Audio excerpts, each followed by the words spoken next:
Bioshock 2. Fun. It was very different from Bioshock 1.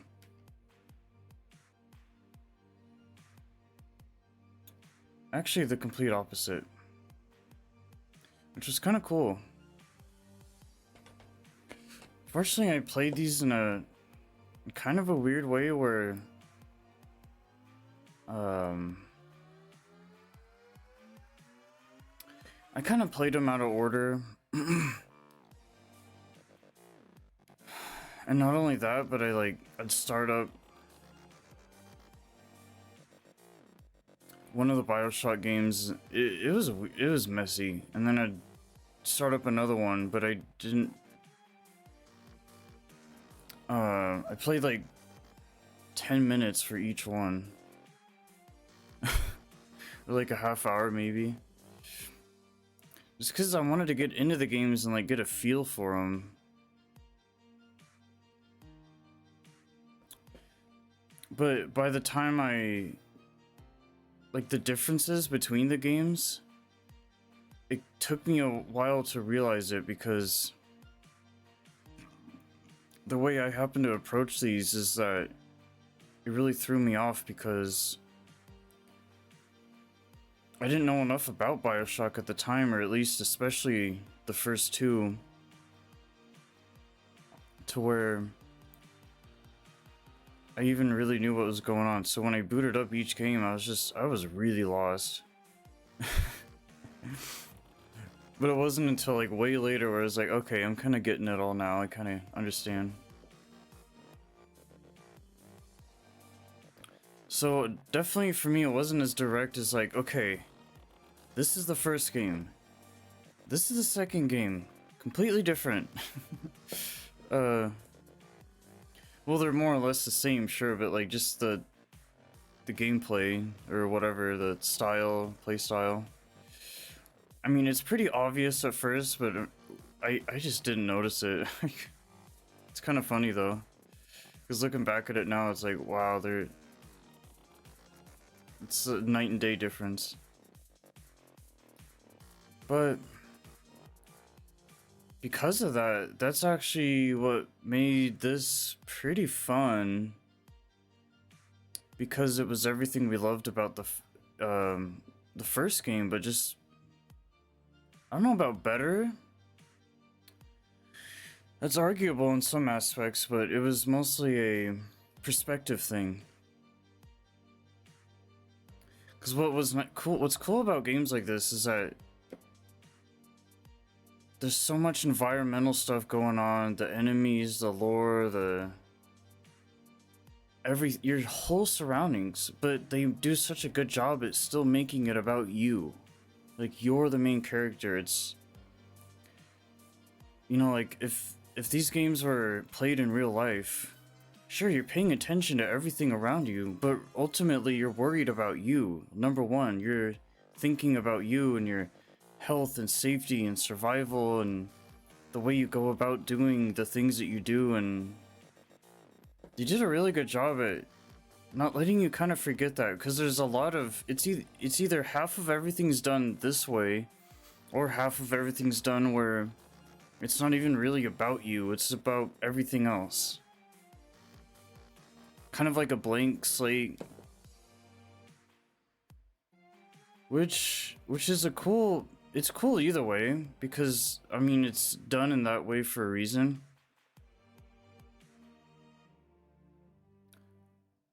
But what's cool about this game particularly, and there's some other closely related games comparable that do something pretty similar, to be fair. But it's just cool because they make you focus in the immersion on the environment and everything so much, but you never really forget about you. You're always realizing like, hey, I'm still me, I'm still doing my thing, whatever it is that whoever I am in this game. And obviously between 1 and 2, it's like,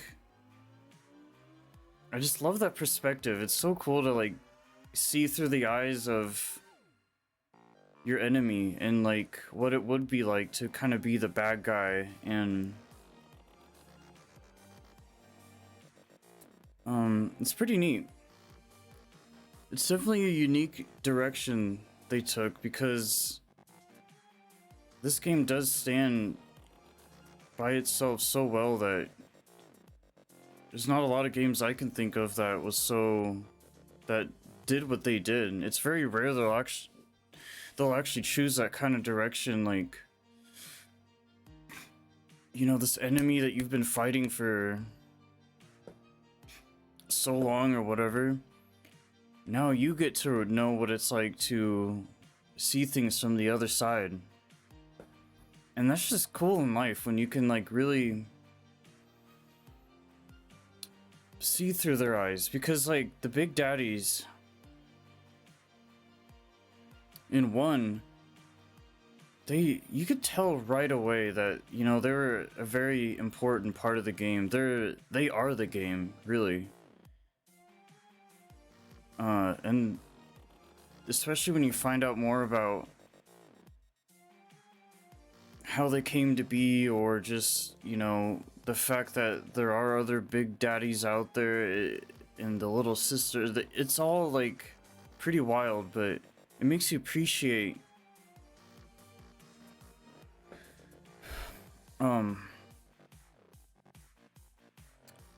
it makes you respect that, even though, okay, this thing is your enemy, it's still like, it still has a heart and like thinks and like reacts and feels and all these things just like you. Like, you're a human. This monster is no different than you. And there's a really human monster element to this game, and it makes you realize, like, hey, even though this thing is my enemy, I still feel for it. I still like pity it, or maybe it's life. You gotta respect like life. Bioshock, maybe that's kind of what kind of message they're sending, is like life and animals, things you don't understand, people you don't get along with well. I mean, clearly that's not this game's entire thing, obviously. Like, you're killing half the things that you come into contact to, but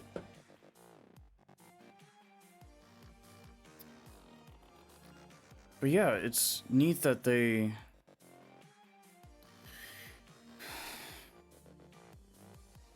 whole perspective thing, because we see them as bad guys, but unfortunately, you know, their minds, they see us as bad guys. Even though it's like there's a part of them that knows that they are the bad guy, but they just cannot accept it for the life of them, or just in complete denial. They will not understand the fact that what they think are doing, what they justify themselves doing, it clouds their vision and their judgment. You know, these big daddies think they're literally, you know, the guardian angels and protectors, and in a way you can kind of look at them that way. It's like Frankenstein, you know, like, hey, he knows he's a monster, but he wants to be human, and or like he was human, or he's just this abomination that just craves life, and maybe just wants to be left alone, or it sucks he gets picked on and bullied, and it's not his fault, and he's still like a life form, a living, breathing thing. So that's kind of like what I get out of playing this game, especially when you compare it to one, because that's all that we kind of were able to really see, is like, you know, hey, I can tell this thing has like emotions or something, you know, like its body language, it's easy to pick up on. But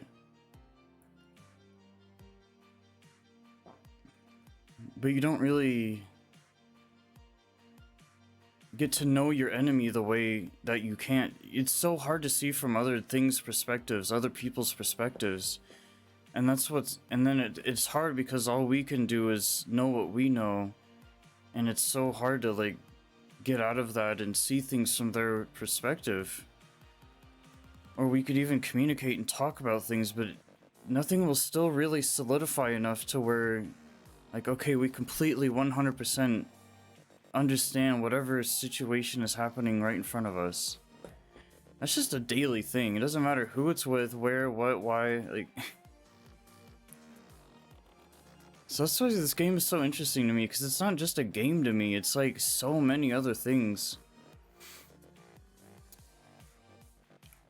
And that's kind of special when a game can do that, like it's written well enough or whatever it may be to where it can be portrayed in such a way that makes you think outside of the box and opens up your mind a little bit, get that third eye going. And I mean, ultimately it's a fun, goofy game where you can just hop in, I don't know, do whatever. I mean, like, anyone will find their reasons to like this game, but if I had to find like a top tier, pinnacle, big, deep reason to like this game, that's why. It's because perspective. As a human, in living amongst other people, other things in this big, wild, weird universe, this is something I can appreciate personally on an intimate, deep level. And most games to me are just kind of like, you know, okay, cool, eh. There's a lot of good, deep games out there that will send messages like this, but in a much more obvious way, where it's just kind of like, you know, okay. But this did such a good job at blending the whole, like, what's behind the scenes and behind the curtain to what people see, what people generally kind of understand.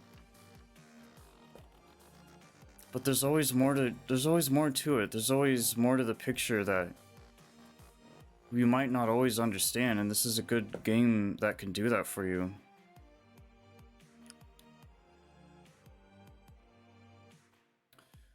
Once again, it's Bioshock 2. It does look better than 1.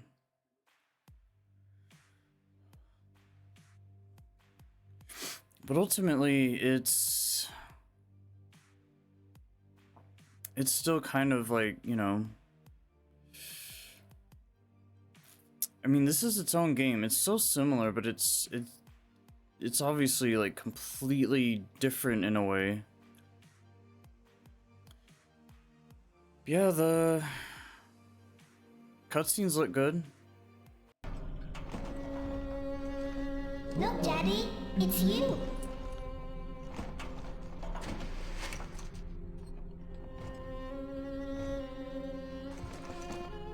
Let's go out to play, Daddy. This game was really well made. I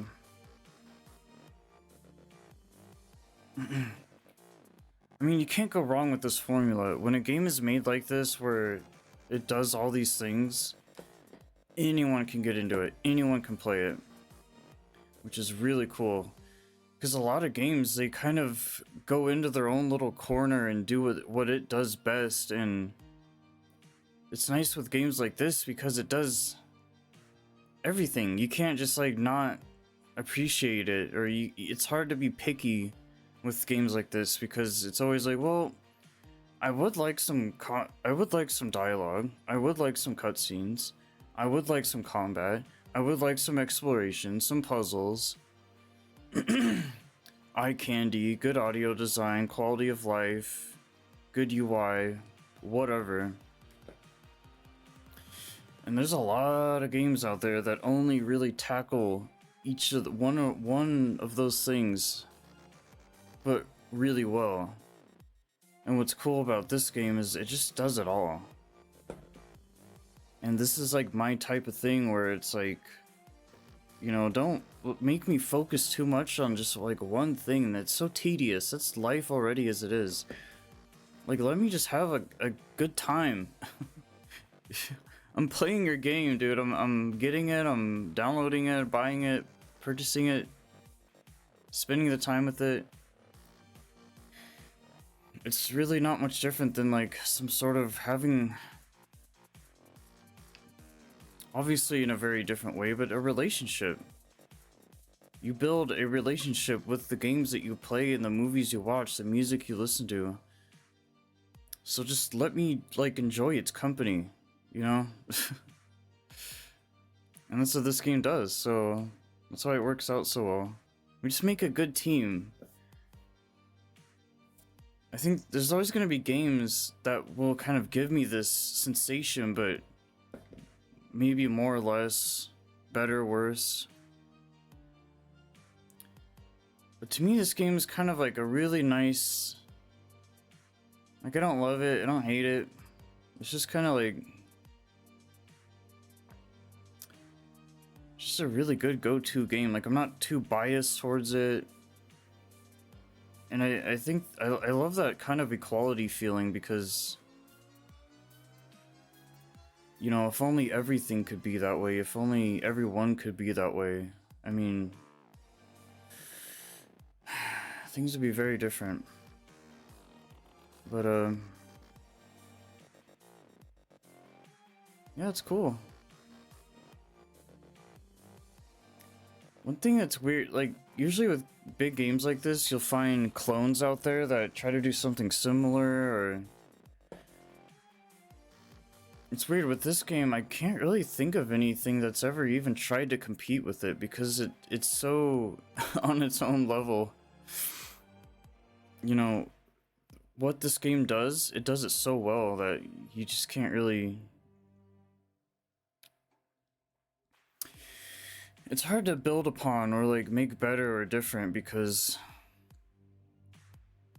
it's like a Krabby Patty formula. It's so unique, and it is the only thing out there that does what it can and does. Just like a person. Very unique in its identity, and there's only one of it like it out there. So there's a lot of games that, you know, get ripped off and discounted, bootlegged. And usually that's a good sign because that means the game is doing so well that people go out of their way to do those things. But I think here it's like, well, even if there is something similar out there, which I may just not have found. Obviously the original thing is always going to be good, but this does... It's such a unique, special experience that... I mean, good luck. I don't think anyone's even attempted it. Yeah.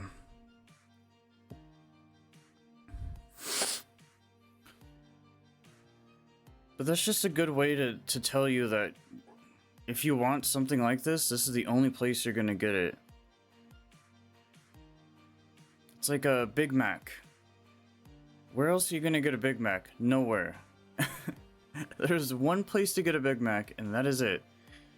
That's what this game is to me. It's a Big Mac. It's good.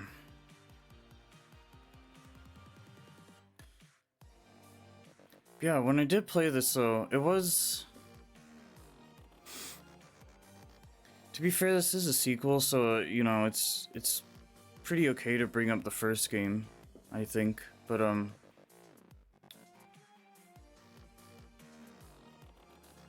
because it's weird for me, because I play games out of order sometimes, maybe not even on purpose, but just like maybe I'll play the most recent game because it's the most quality modern, but then I'll go backwards, or because normally people start from 1, 2, 3, but I mean that's not always fun to do. Like, why does it matter? It's out of order because you can kind of like go back in time, go forward in time, just kind of make your own thing out of it. Do things your own way instead of like how it's supposed to be and by the book and straight edge and all that. But yeah, it was cool playing this because all I could do really was compare it to 1, even with my kind of random mixed experience with all the games. But I think only 1 and 2 are really the comparable ones to even which is fair. But it made me think too, like, this is really cool and it's different from 1, but do I like being a big daddy more than I like being a human? Do I like being a human more than a big daddy? And it almost goes back to that whole deep stuff where, do I like being this monster who is big and tough and has a drill and big guns and can breathe underwater, and opposite from a human? Has every power that the human doesn't have. But it really felt, unfortunately, it felt lifeless. Like there's still a lot of life around you, I guess, if you can call it life. Whether it's the people talking to you or the weird creature things you find and the little sisters, I don't know. The word life is very debatable in this game. But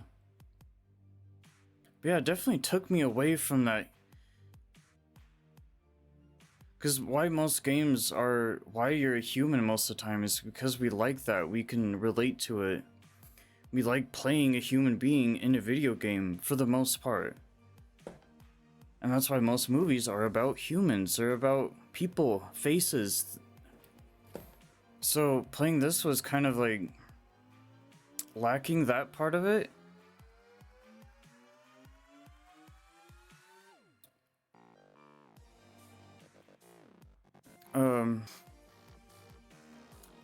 But it was cool, and to be fair, it is a sequel, like it's gonna be different.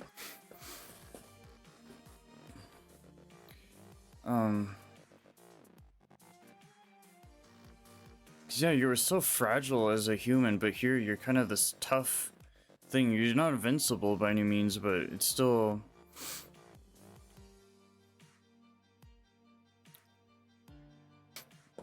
You're still, susceptible to danger and can get killed even when you're this giant tank.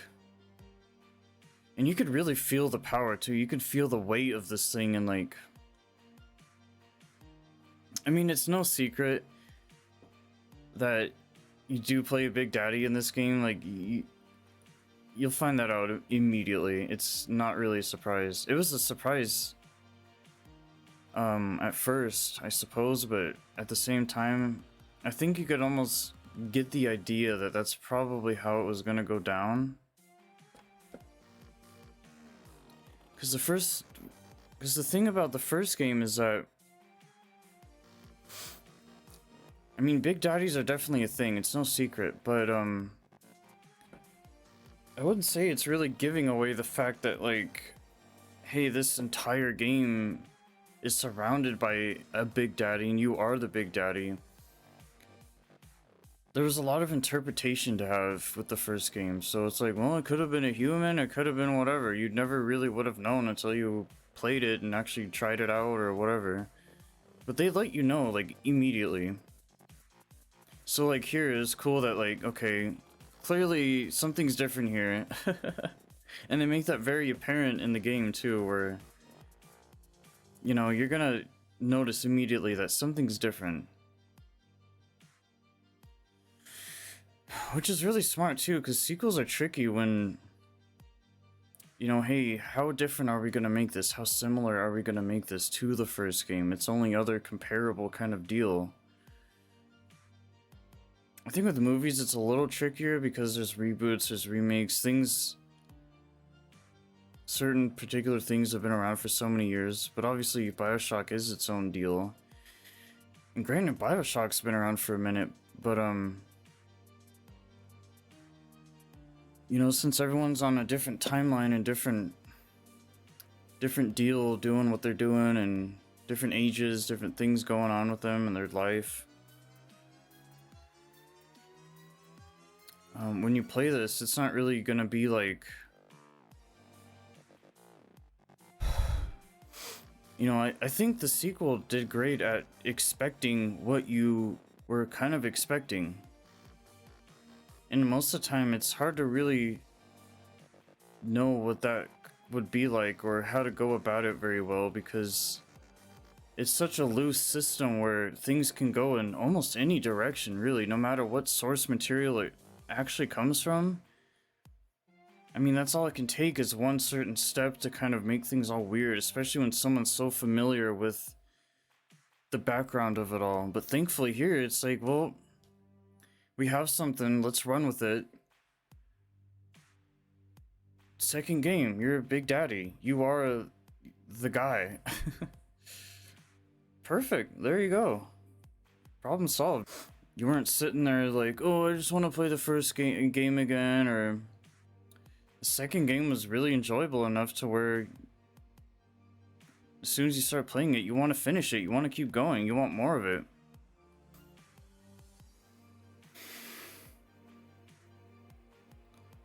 But yeah, it's a pretty rare instance that like things like this will probably work out in that way, because, I mean, I like sequels. I know there's others that don't, but I think sequels are great. Some sequels are actually probably my favorite.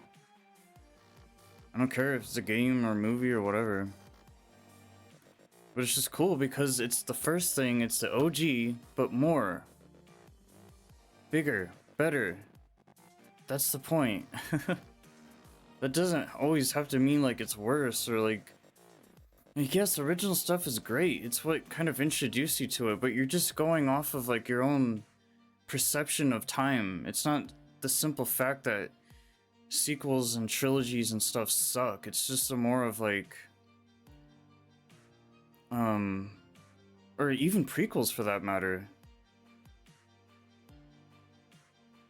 You know, like, don't let time confuse you. Don't let it consume you, and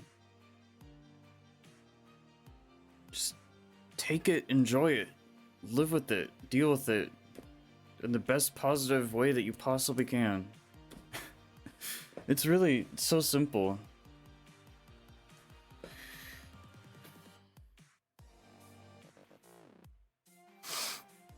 That's why, in a weird way, like, if I had to choose a favorite between one or two, I don't know. I think one was kind of spotty with me because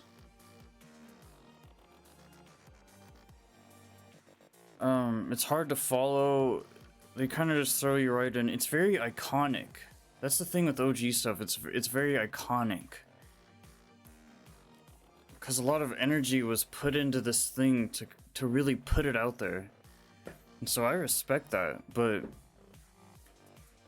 I think especially for my lifestyle, the way that I do things or whatever, moving forward, looking beyond, that's why this sequel was so good to me. And I will admit, like, not every sequel stands out in this kind of way, but I think a lot of them do. I mean, the games are supposed to be better. They're supposed to look better and play better, everything. And depending on the game, the studio, the people behind it working on it. So, since you are a big daddy, one thing that did change quite a bit was the gameplay.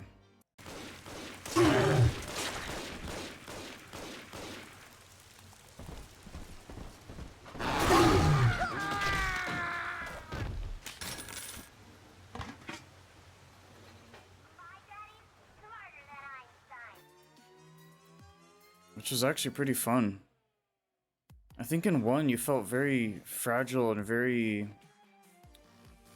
like, dude, everything's trying to kill me, like, I'm freaking out, it's stressful, it's really, like, brings a lot of anxiety out of you, or, like, it really does make you feel like you're underwater in this city, being attacked by all these things, and, like, it's fucking crazy. it's almost like being on a really bad trip the entire time. I mean, that's like the easiest way to simplify that. But here, it's like you kind of are the bad trip. You're seeing you, in a way, from the opposite side, through the, you know, the other side of the glass, or however you want to word it.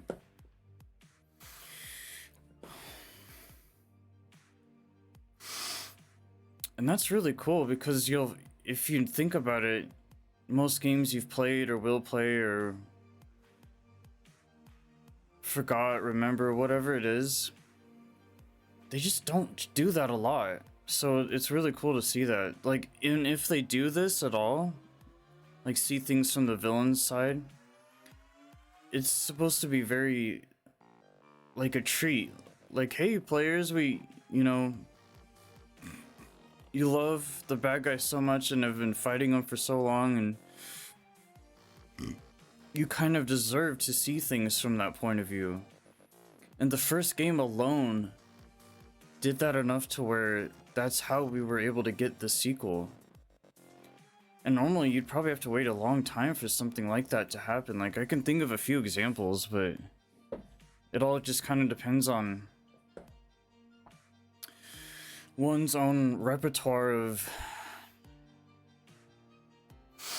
games and the things that they've encountered and experienced themselves, particularly.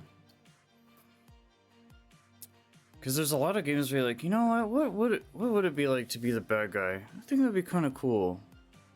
I mean, they're always kicking my ass, so why can't I do some of the ass kicking, right? Because obviously they're enemies, they're evil, they're the AI, artificial intelligence, the kings and queens of the games. They rule the gaming space, made, fabricated from nothing by a higher power, and all that shit. And as powerful and things as we may feel like, we're the odd ones out, really, because here we're this controllable character, but we're on their territory. They have the home field advantage every single time. So yeah, this time around, it's all about you. It's about the other side of you, the other half of you, that it's hard to explore that part of you on a daily basis.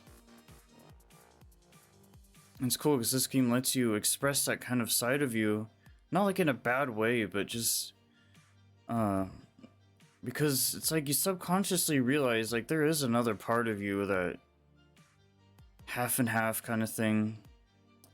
And the definition of that is all over the place, but at least here it's pretty straightforward, like pretty understandable, easy to relate to. Like, anyone can pick this up, so that's cool.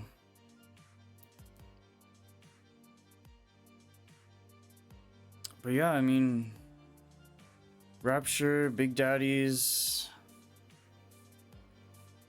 Little Sisters,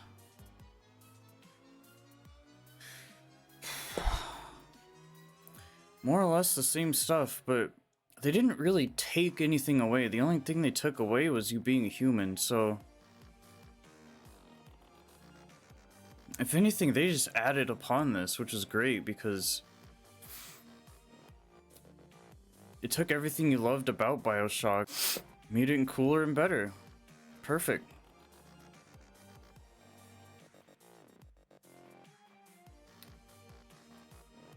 So, yeah, Bioshock 2 did pretty well. Overall, they met my expectations, and I enjoyed playing it. Yeah, I think I ended up playing it twice. And usually I'll only replay stuff if like I have a reason to do it, like I wasn't able to have it in my collection as a highlight. Like, oh, I played Bioshock, but I didn't save any of it, so it's like it never happened, so I just ended up replaying it anyway. So it's like a good excuse to play it again. Because I actually found a reason to kind of do it, but yeah, even the second time around, I don't regret that at all. Is great. But I don't know, with this game, it was kind of weird because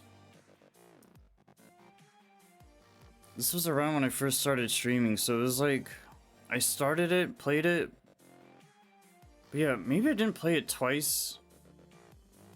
It would be a game I wouldn't mind playing twice though, but I think it was more like I started it and then ended up finishing it, so it is almost kind of weird like how you approach that, as in I almost feel like I did play it twice in a weird way, but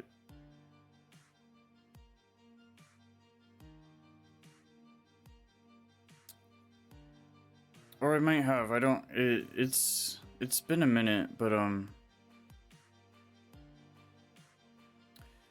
yeah, and it's funny how messy my experience with Bioshock was, because it's such a messy game. It's such a, like, it's good. It's a good game, but, like, messy as in, like,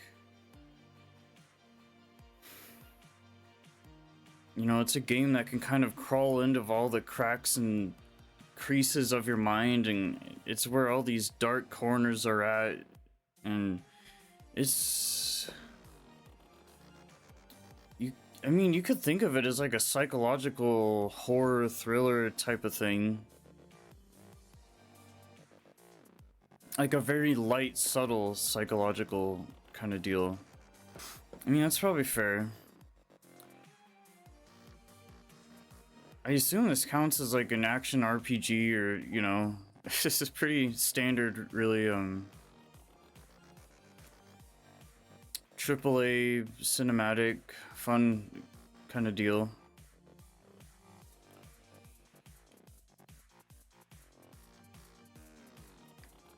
But yeah.